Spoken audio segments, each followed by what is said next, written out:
House कायम करने की, मॉल और मार्केटिंग कम्प्लेक्स बनाने की, कि फला आदमी ने घर भी बनाया और बाजार में जमीन खरीद के मार्केटिंग कम्प्लेक्स भी बनाया, और मैं तो 25 साल कमा के सिर्फ घर बनाया हूँ, मार्केटिंग कम्प्लेक्स मेरे पास नहीं है। खेती बाड़ी की जमीन वो 10 एकड़ का प्लॉट खरीद लिया, मर जाएगा, चेहरा काला हो जाएगा, कभी सारी ख्वाहिशात पूरी ना हो पाएंगी। इसीलिए काफिरों के यहाँ भी उजड़े हुए माहौल है। नहीं सुना तुमने चार्ली चैपलिन रोता था तन्हाई में, जो करोड़ों आदमी को हंसाने वाला फिल्म में कॉमेडियन, वो तन्हाई में रोता था, जी भर के रोता था, यहाँ तक कि डॉक्टर के पास जाके बोला कि मैं अंदर से दुखी रहता हूँ, मेरे दुख की दवा कर दो। तो डॉक्टर क्या बोला, चार्ली का शो देखा करो, तुम्हारे घर की दवा मिल जाएगी। उनका शो मैं भी देखता हूँ, तुम देखो। उन्होंने जब कहा कि चार्ली चैपलिन तो मैं ही हूँ, वो डॉक्टर की आंख फटी की फटी रह गई कि जिसकी कॉमेडी सुनकर मैं अपने गम को दूर करना चाहता हूँ, ये अंदर से इतना दुखी है। उसे चार्ली चैपलिन की बात नहीं, चार्ली ने कहा था I like to walk in the rain, nobody can see my tears, मैं बारिश में टहलना चाहता हूँ ताकि कोई मेरी आंख के आंसू को देख नहीं पाए। एक चार्ली चैपलिन ही नहीं जो खरबों में खेलने वाला,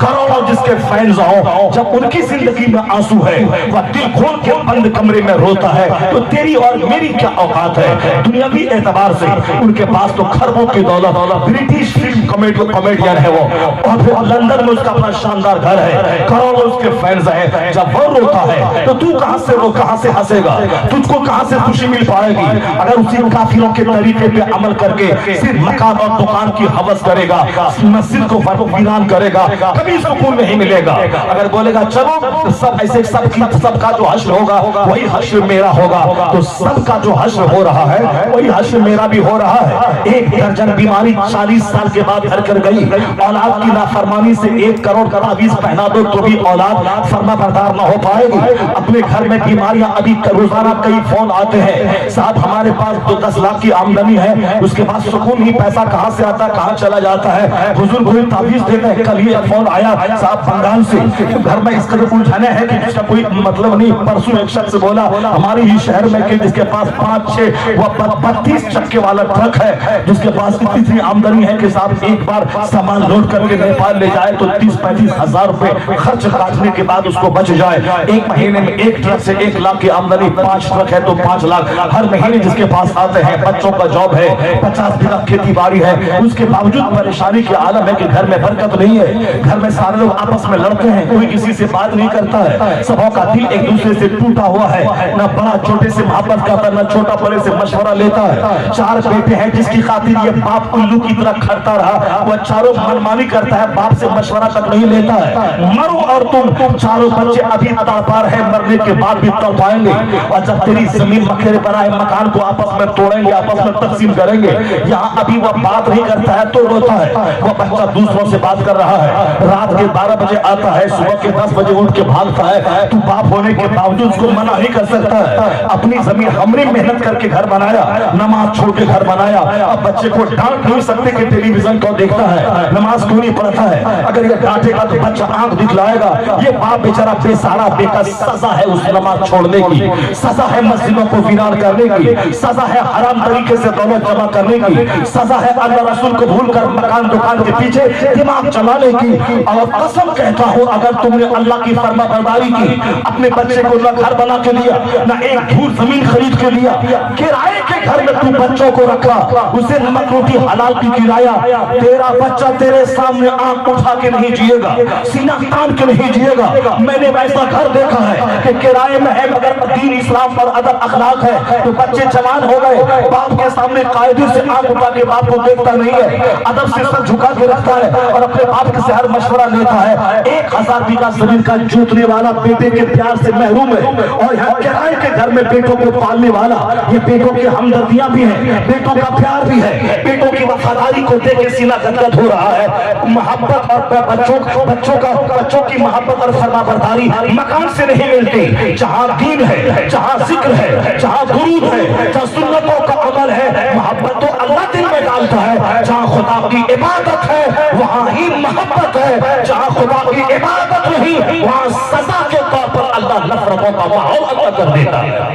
یہ اللہ کی طرف سے سزا ہے جو آج نفرت ہے.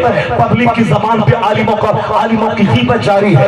یہ مولانا ایسا وہ مولانا ایسا, یہ لڑانے والا لڑاکو, وہ سماج کو توڑنے والا, وہ سماج کو ذلیل کرنے والا, ان کی وجہ سے سارا سماج ذلیل ہو رہا ہے. یہ مولانا مر گیا چلا گیا, سماج آج اس کے لگائی ہوئی آگ میں جل رہا ہے. یہ مولانا اپنا اے سی میں رہتا ہے, کھاتا ہے, پیتا ہے, اس کی لگائی ہوئی آگ میں سارا سماج جل رہا ہے. یہ مولوی مولانا سے جس دن پبلک آزاد ہو گئی, اس کا چکر چھوڑو, اس کا ان کے چکر میں کون پڑے, ان کے پیچھے کون جائے, کون آپس میں تکرار کرے, کون آپس میں لڑائی کرے, کون آپس میں جنگ کرے, تو پھر کیا حال ہوگا. وہی حال جو فرانس کا ہوا تھا. فرانس میں جب لوگ آپس میں لڑنے, اب فرانس کے لوگ اب جب وہاں کے پادری آپس میں لڑنے لگے, وہاں کی پبلک نے چرچ کا بہشکار کر دیا کہ میں نہیں جاؤں گا چرچ, میں نہیں مانوں گا تیری بات. فرانس میں آزادانہ گورنمنٹ آ گئی, وہاں ڈیموکریسی پیدا ہو گئی, سیکولرزم آ گیا, لادینیت آ گئی. میں نے ایک کرسچن سے پوچھا, انہوں نے کہا I am Christian but I left the church. میں کرسچن ہوں مگر میں نے چرچ کو چھوڑ دیا. میں نے دیکھا کہ چرچ کا پادری, چرچ میں پوجا کرنے والا, یہ خود پکا دنیا دار ہے یا بھیڑیا ہے, یہ اپنے مفاد کی خاطر کچھ بھی کر سکتا ہے, کسی بھی حد تک جا سکتا ہے. تو ہم نے چرچ جانا ہی چھوڑ دیا. ان بھیڑیوں کی کیا بات مانے, جو مجھ سے زیادہ بھوکا ہے, مجھ سے زیادہ دنیا دار ہے, مجھ سے زیادہ دولت اس کو چاہیے, مجھ سے زیادہ اس کو مال چاہیے. تو ان دنیا داروں کی کیا بات ماننے کا. اگر یہی حال رہا, اگر قرآن بندوں کو نہیں سکھایا, حدیث نہیں سکھایا, قرآن حدیث سے ہٹ کے اگر اپنے نفس کی بات بتائی, وہ دن دور نہیں کہ جس دن یہ تیرا بہشکار کر دے, جس دن یہ تیرا بائیکاٹ کر دے, جس دن یہ مسجدوں کا بائیکاٹ کر دے, مدرسوں کا بائیکاٹ کر دے. ابھی تو عملاً بائیکاٹ ہی ہے. یہ مسجد ہی جاتی کہاں پبلک, خانقاہ جاتی کہاں ہے, تیل پانی پھکوانے کے لوگ خانقاہ جاتے ہیں, اور مدرسوں میں قرآن خوانی کے لیے بچے مانگنے جاتے ہیں, ورنہ جنت تلاش کرنے کون مدرسہ جاتے ہیں. اپنے بچوں کو عالم جنت بنانے کے لیے کون مدرسہ میں پڑھواتے ہیں. وہ تو ابھی ہے, لیکن جس وقت بغاوت کی صورت یہ اختیار کر لے, اس وقت منہ چھپانے کی جگہ نہیں ملے گی. اس لیے نفس کی بات بعد میں ہو گئی, پہلے قرآن کی بات کر. پیر کی بات بعد میں ہو گئی, پہلے قرآن کی بات کر. اپنے رہنما کی بات بعد میں ہو گئی, پہلے حدیث رسول کی بات کر. حدیث رسول پڑھ, قرآن پاک پڑھ, حدیث رسول سے متاثر ہو کر جس نے اقوال ضرور کی ان ائمہ مجتہدین کی بات کو بات کر, اور علماء مجتہد جو عالم قرآن حدیث کی بات بولے, جن کو دیکھنے کے بعد خدا یاد آئے, ان عالموں کی بات کر. دنیا داروں کے چکر میں مت پڑ. دنیا داروں کے پاس اگر گیا تو تیرا دل فتنے میں مبتلا ہو جائے گا. آج آنکھیں سو گئی ہے دولتوں کی ریل پیل میں, اس لیے خطرناک بیماریاں آنکھ کو لگ گئی, خطرناک بیماریاں دانت کو لگ گئی. آج ڈینٹسٹ آباد ہے, نیپال میں بھی, انڈیا میں بھی, امریکہ میں بھی, ہر گلی گلی میں ڈینٹسٹ موجود ہے. یہ دانت اکھڑوانا ہے, اس دانت میں درد ہو رہا ہے, اس دانت میں چھید ہو گیا ہے, اس دانت میں پانی لگ رہا ہے, گرم پانی بھی لگتا ہے, ٹھنڈا پانی بھی لگ رہا ہے, اس کو اکھڑوانا ہوگا, اس کو اکھڑوانا ہوگا. یہاں تک کہ 30 دانت تھے اور سب اکھڑوا دیے, اب مصنوعی دانت لگا لی. جو اوریجنیلٹی تھی اس میں نیچرل دانتوں میں, یہ مصنوعی آرٹیفیشل دانت میں کہاں سے وہ پختگی آئے گی. تو دانت کی بیماری ہے. کیوں؟ اس زبان میں گٹکا ہے, اس زبان میں کھینی ہے, اس زبان میں سگریٹ ہے, اس زبان میں بیڑی ہے, اس زبان میں صاحب وہ سرسا ہے, اس زبان میں فضولیات چیزیں جا رہی ہیں. اس کے بعد کہتے ہیں کہ دانت میرے سب ختم ہو گئے, اور صاحب دنیا بھر کا چرچا, اخبار پڑھا, اور 5 بوڑھے بیٹھ گئے, اسی اخبار پہ تبصرہ ہے.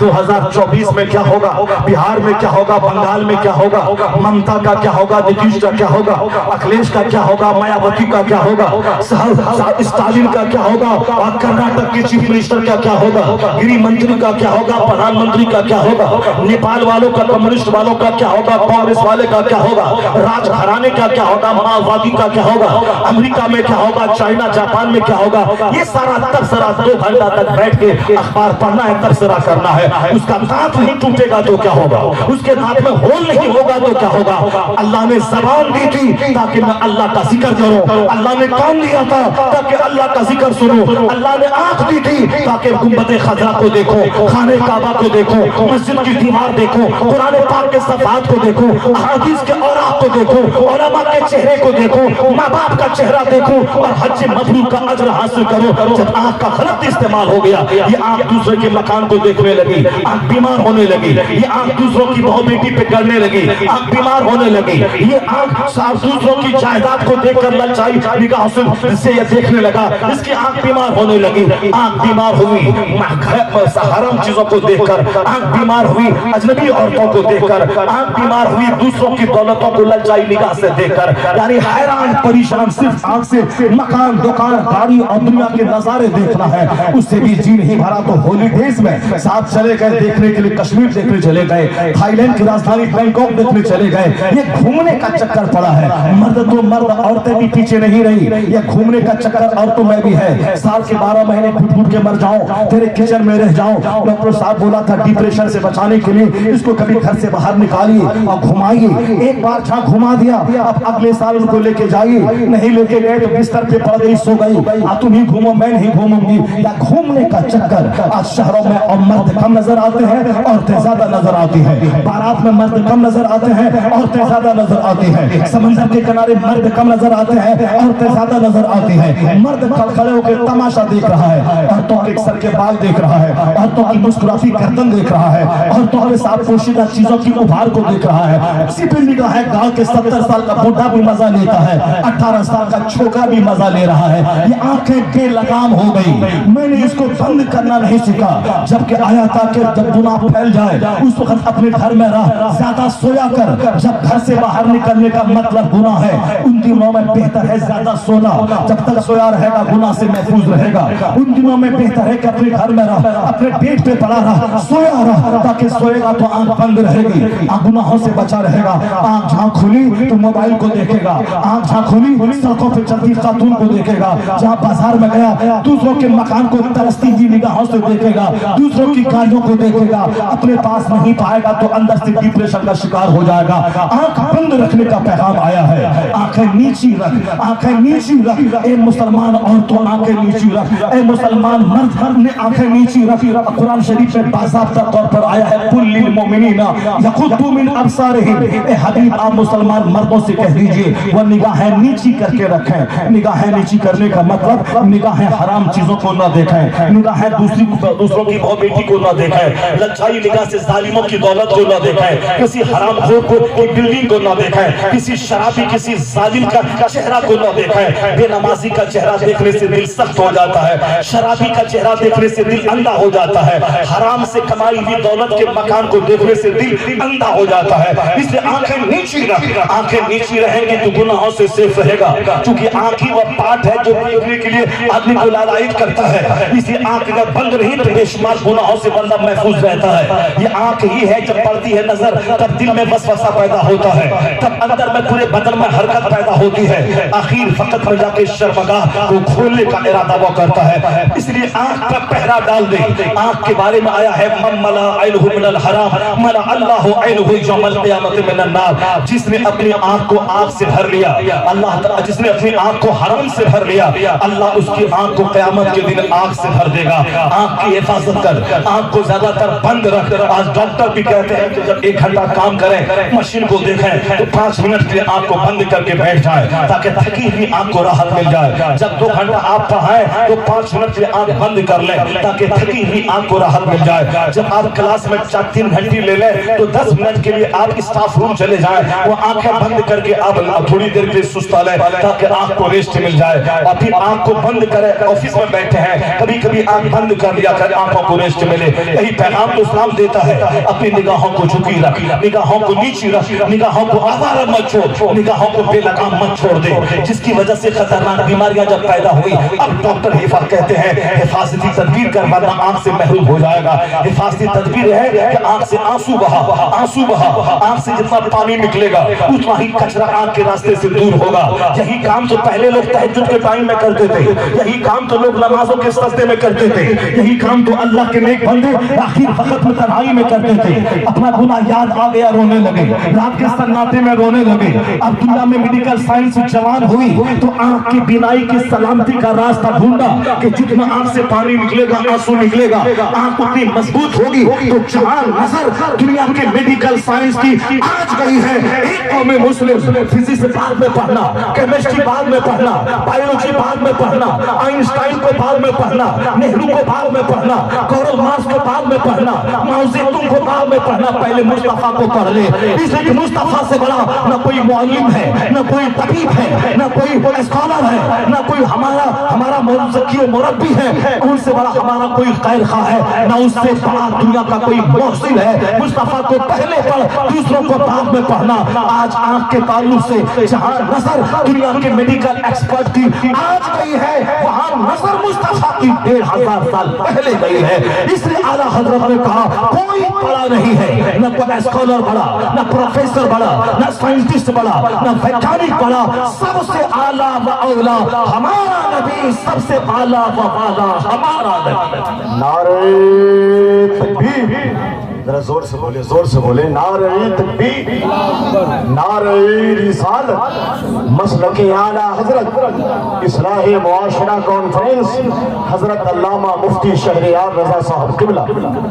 ये वो जुमले हैं जो जिंदगी को संवारने वाले जुमले हैं, ये वो जुमले हैं जो हमें मुर्दा दिलों को जिंदगी देने वाले जुमले हैं। इसे ऐसे रस्म रिवाज के तौर पर मत लेना, सिर्फ जबान नहीं बोल रही है बल्कि समझने के दिल बोल रहा है। आज जवानों की आवाज़ी को देखने के बाद नहीं लगता मुसलमान का बच्चा है कि काफिर का बच्चा है। मुसलमान के बच्चों की आवाज़ी को देखकर परसों में एक बारात में गया था, हालांकि बारात में जाता नहीं हो, मगर एक हमारा एक खैर खा इज्जत करने वाला, एक बड़ा मोहब्बत करने वाला क़िदतमंद है, वो बीमार है, वो अपने बेटे की शादी में नहीं आया। उन्होंने मुझसे कहा कि हजरत आप घर में अवेलेबल हैं, बाकी बाहर कहीं नहीं गए हैं, बस निकाह आप पढ़ा दें, इसलिए मैं गया। मैं निकाह पढ़ाने किया गया, जब मैं वहाँ औरतों की बेपर्दगी को देखा तो अल-अमान वल हफीज यानी गरीब गरीब लोग घराने की बेटियां जिसके बाप मजदूरी करते हैं, ठेला चलाते हैं, वो भी शादी ब्याह में कीमती कपड़े पहनकर और नीम बरहना होकर नुमाइश करना चाहती है। और ये तो लड़कियों का हाल हुआ, लड़कों का हाल क्या देखा? मैंने देखा एक छोकरा 18-20 साल का औरतों की तरह बाल रखे हुआ है और उस बाल को रबड़ से वो बांधे हुआ है। आजकल जो अरब ममालिक के चंद जोकर वो इस तरह के बाल रखते हैं। अभी मैं कश्मीर गया था 4 साल पहले एक जलसे में, तो तारुफ करवाया गया कि अरब से आए हैं और इस आप ये अरबी जबान जानते हैं, ये अहले सुन्नत व जमात से बिलोंग करते हैं। और उन्होंने आकर के कुछ बातें भी कही और का सर का बाल जब देखा तो औरतों की तरह लंबा बाल और रबड़ बांधे हुआ, ये अरब से आए हैं, इस आप रबड़ बांधे हुए आए। तो मर्द औरत बनना चाह रहे हैं और औरत जींस टी शर्ट पहन के मर्द बनना चाह रही है। आया है हदीस में मर्दाना फसरत इख्तियार करने वाली औरतों पर लानत है, और वो मर्द जो निस्वाना फसरत अपनाए, सनाना फसरत अपनाए, उन मर्दों पे लानत है जो मर्द औरतों की तरह कपड़ा पहने, जो मर्द औरतों की तरह चप्पल पहने, जो मर्द औरतों की तरह बाल रखे, उस पर लानत है, अल्लाह की लानत है, उस पर अल्लाह के फरिश्तों की लानत है। तो जिस पर अल्लाह की लानत हो उस घर में बरकत कहां से होगी, उस चेहरे पे खुशी कहां होगी, उस औलाद की वजह से माँ बाप के दिल को राहत कहां से मिलेगी। इसलिए ए नौजवान, मैं तुझसे मुखातब हूं, नकल करने में अंधा मत बन जाना, किसी की पैरवी करने में अपनी आखिरत को दांव पे मत लगाना। मैं हर तकरीर में इस जुमले को दोहराता हूं कि शायद दिल में लग जाए ठिठीस बनकर कि दुनिया का 100 साल 1 सेकंड है अल्लाह के नजदीक, और मरने के बाद जहां सबको जाना है वहां का एक दिन 50,000 साल के बराबर है। काना मिक़दारुहु 50,000 सना, ताकि दिमाग में रहे कि दुनिया का ऐश एक आरसी है, वक्ती है, आंशिक है, प्रोफेशनल है, जुज़वी है। असल ऐश तो वहां का है, दिमाग में वहां का ऐश बैठ जाए, दिमाग में वहां की तकलीफ बैठ जाए जहां की तकलीफ एक सुई की नोक के बराबर अगर जहन्नम में छेद कर दे फरिश्ता, तो दुनिया के सारे लोग गर्मी से परेशान हो जाए, जैसे ऐसा लगे जैसे कि दुनिया का सारा दरख्त जलकर राख हो जाएगा।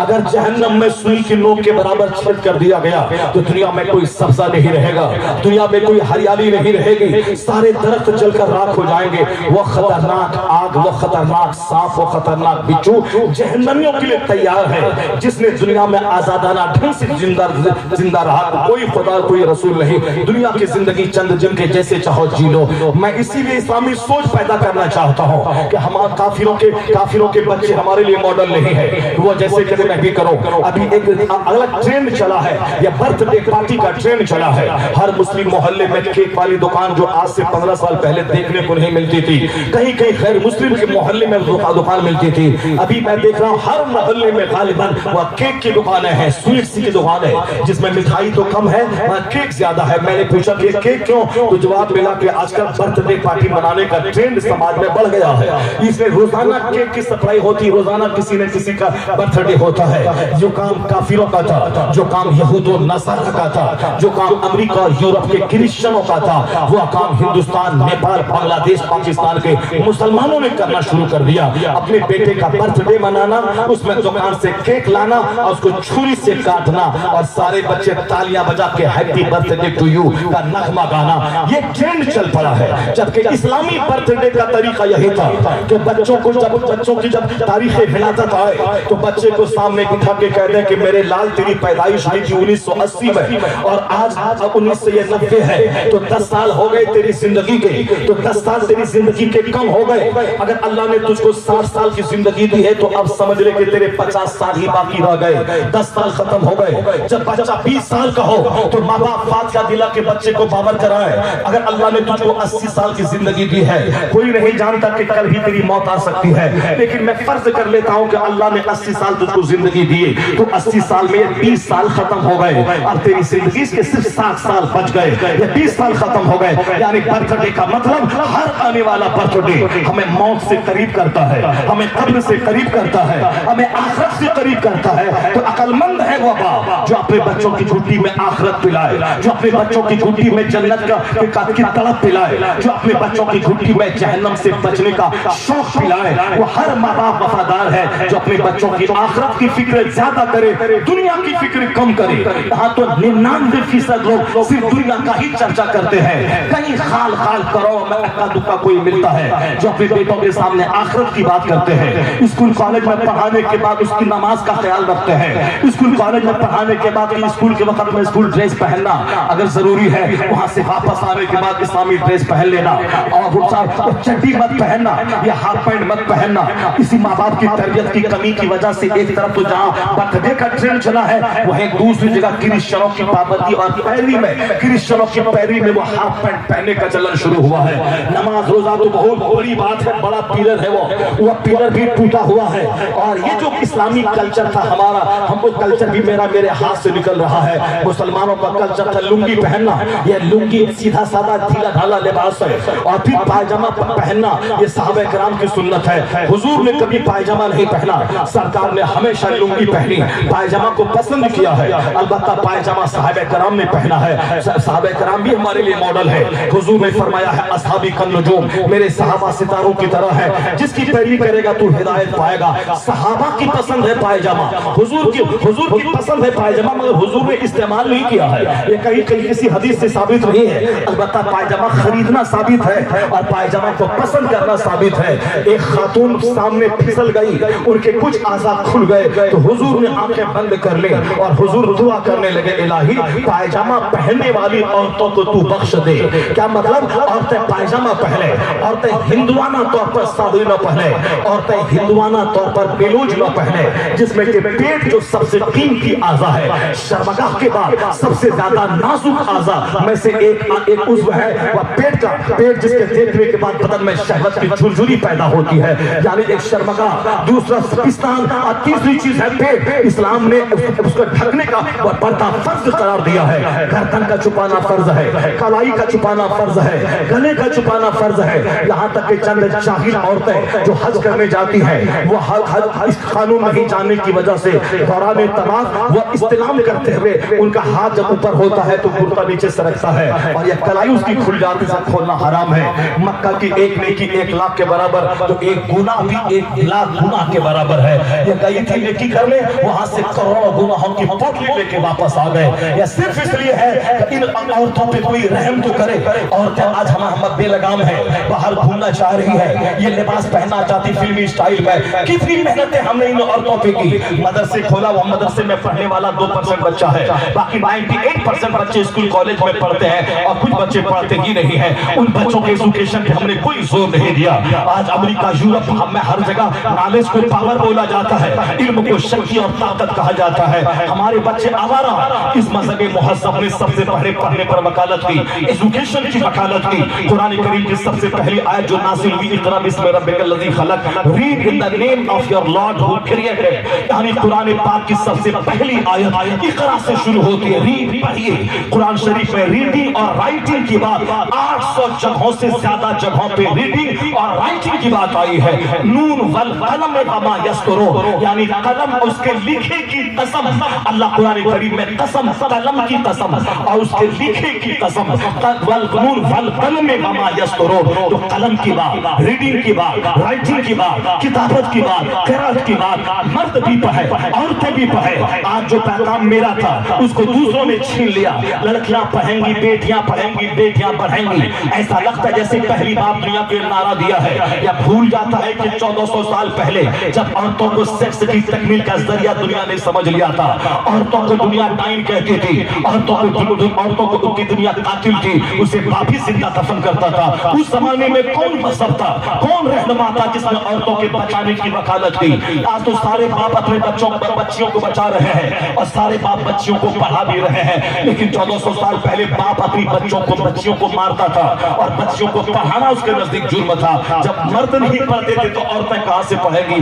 اس زمانے میں پیغمبر اعظم نے عورتوں کے بچانے کی بات کی کہ بیٹیوں کو قتل مت کر, بیٹیوں کو زندہ دفن مت کر. یا بیٹی جس گھر میں پیدا ہوتی ہے رحمتوں کی بارش ہوتی ہے. حضور نے کہا جس کے گھر میں 4 بیٹیاں ہوں اور باپ اس کو بوجھ نہیں سمجھے, اس کو پالے پوسے یہاں تک کہ اللہ چاروں کو اس بے نیاز کر دے, چاروں کی شادیاں ہو جائے, تو حضور کہتے ہیں کہ بیٹی کا پالنے والا وہ باپ اور میں محمد عربی جنت میں اس طرح رہوں گا جس طرح 2 انگلی آپس میں ملی ہوئی رہتی ہے. حضور نے سما اصابعہ, سرکار نے اپنی انگلی کو ملا کے کہا ہاں کذا, اس طرح سے جنت میں رہوں گا. اور 4 بیٹیوں, 3 بیٹیوں, 2 بیٹیوں کا پالنے والا باپ جو بیٹی کو بوجھ نہ سمجھا ہو, ورنہ مار دھاڑ کر کے تو جاہی بھی بیٹی کو پال لیتا ہے, بیٹی کو مارتا ہے, بیٹا کو گود لیتا ہے, بیٹی کو تحفہ نہیں دیتا, بیٹا کو تحفہ دیتا ہے, بیٹی کی پیدائش پر وہ بتاشا بھی نہیں بانٹتا, اب بیٹی کی پیدائش پر رس ملائی بانٹتا ہے. یہ جاہل ڈگریڈ بھی تو بیٹی کو پال لیتے ہیں,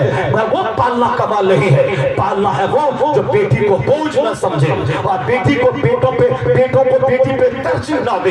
جب باہر سے گھر آئے تو سب سے پہلے تحفہ بیٹی کو دے, جب باہر سے ماں باپ گھر آئے تو سب سے پہلے بیٹی کو گلے لگائے, سب سے پہلے بیٹی کو اپنی گود لے, بیٹی سے بات کرے, چونکہ ان کا دل کچے شیشوں کے مانند ہوتا ہے. یہ چند دنوں کی مہمان میرے گھر میں ہے, جہاں 18 سال 20 سال کی ہوئی شادی ہوگی یہ پرائے کے گھر چلی جائے گی. اس لیے اگر بیٹوں سے گلے لگایا, اس کو گلے نہیں لگایا, اس کا دل ٹوٹ جائے گا کہ اللہ نے مجھ کو بیٹی بنایا. اسی لیے میرے باپ کا زیادہ پیار بیٹا پاتا ہے اور میں عورت پیدا ہوئی ماں باپ کے پیار سے محروم ہوں, اس کا دل نہیں ٹوٹنا چاہیے, وہ کچے شیشوں کے مانند ہے. اس لیے عورتوں کو پینٹ سے ٹی شرٹ نہیں پہنانا چاہیے, کیونکہ ایک لڑکے کا مسکراتا چہرہ اس کے سینے کے شیشے کو توڑ ڈالے گا. حضور کے ساتھ میں چند عورتیں تھی پیچھے, اور آگے انجشا نام کا ایک صحابی کچھ گاتے ہوئے جا رہا تھا, ترانہ یا تسبیح اللہ کی حمد گاتا جا رہا تھا. جب ان کی آواز تھوڑی تیز ہوئی تو حضور نے کہا اے انجشا اپنی آواز تھوڑی پست کر لے, بس, کیونکہ میرے ساتھ کچی شیشیاں ہیں جو ذرا سے ٹھیس لگنے کے بعد ٹوٹ جائیں گی. کیا مطلب؟ حمد الہی کی آواز بھی سریلی آواز عورتوں کے کان میں نہ جائے. اس لیے وہ نعت خواں جو عورتوں کے بیچ میں بیٹھ کے نعت پڑھتے ہیں, وہ تلاوت کر, وہ نعت خواں جو عورتوں کے بیچ میں گاتے ہیں, ان کو سمجھنا چاہیے کہ نعت کے جملے جو لہراتی آواز میں نکالتے ہیں, یہ خاتون نے اگر سن لیا ان کے دل میں وسوسہ پیدا ہوگا, ان کے دل میں خیرات بد پیدا ہوں گے. اور نعت کی بات تو اپنی جگہ رہے گی, اس نعت گانے والے سے پیار, اس کا پیار کرنے کی باتیں اس کے دماغ میں آئیں گی. اس لیے جو جب نعت اور حمد کی آواز سے اس کچی شیشوں کو ٹھیس پہنچ سکتی ہے تو گانے کی آواز سے, میوزک کی آواز سے, میوزک کی آواز سے, ڈھول اور تبلے, پنجو اور ڈی جے کی آواز سے کتنی وہ کچی شیشوں کا شیشیاں چور چور ہو جاتی ہوں گی. یہ آج جو قدم قدم پہ زناکاریاں ہیں سماج میں, اسی بے پردگی کا نتیجہ ہے. ہم نے نہ ان کے ایجوکیشن کا خیال کیا, نہ ان کی تربیت کا خیال کیا, نہ ہم نے ان بچوں کے سامنے آخرت کی بات کی. ہر باپ پہ لازم ہے کہ اپنی بیٹیوں کو بیٹوں کے مقابلے میں زیادہ دین سکھائے, ان کے سامنے آخرت کی بات کرے. زبردستی مار پیٹ سے کام نہیں چلے گا, بلکہ پیار محبت کے ماحول میں دین سکھانا ہوگا. پیار ڈر کے مارے جب آپ سامنے رہیں گے تو اس وقت تک وہ ڈرے گا, کیا آپ ادھر چلے گئے یہ پہلے سے زیادہ گناہ کرے گا اور یہ بچیاں گناہ کریں گی. اس لیے اپنی اولاد کو ڈرا دھمکا کے نہیں, بلکہ اپنی اولاد کو سمجھا کر, اپنی اولاد کو حدیث سنا کر, اپنی اولاد کو قرآن سنا کر, اپنی اولاد کو دوسرے اچھے لوگوں کی زندگی کی کہانی سنا کر ان کو موٹیویٹ کرنا ہوگا، اس کے اخلاق کو درست کرنا ہوگا۔ اگر کسی بھی کمپنی کا مالک اگر جبرن اگر تم نے ایسا ہیلمٹ نہیں پہنا تو میں تجھے نوکری سے نکال دوں گا، تو جب تک وہ مینیجر رہے گا تب تک وہ ہیلمٹ